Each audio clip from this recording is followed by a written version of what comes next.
யோ அவர் தான் ஓவரா பண்றாருனா நீ அதுக்கு மேல ஓவரா பண்ற என்ன ஜெயலயன் போன தடவை வரும்போது ஒரு கட்டு பீடி வாங்கி கொடுக்க ஆள் இல்ல இப்போ எப்படி இவ்வளவு கூட்டம்? அவருமே சாதாரண சாமி இல்லையா, ரொம்ப ஸ்பெஷல் சாமியா.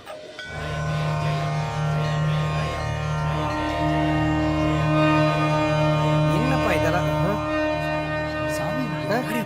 ஏய் ஏம்பா சாமியார் மூக்கு உன்னதாமா குறி வைக்குது, உன்னதான் கூப்பிடுறாரு. பாத்தியா போ போப்பா, உன்னதாமா போப்பா, சீக்கிரம் போ சீக்கிரம் போ.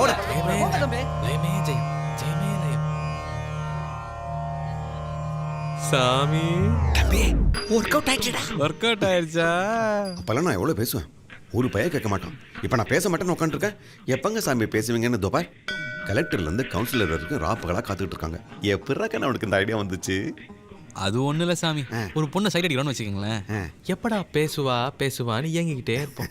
அவளே கல்யாணம் பண்ணி வீட்டில் வச்சிட்டோன்னு வச்சுக்கோங்க, என்னடா தொணத்தோன்னு பேசிக்கிட்டே இருக்காளே வாய் மூட மாட்டாளான்னு தோணும். நீங்கள் வேற பேசிக்கிட்டே இருந்தீங்களா, அதான் உங்களுக்கு அப்படியே உல்டா பண்ணி விட்டேன். அதை விடுக்கண்ணா, நீ வர்றதுக்கு முன்னால எனக்கு பீடி சாமியார்னு கூப்பிட்டுருந்தாங்களா, இப்போ நெல்லி சாமின்றாங்கடா. இப்போ 5000 10,000 கொடுக்குறாங்கடா. சாமி 5000 10,000 ஒரு அமௌண்ட்டே இல்லை, அதை வச்சு வைங்க.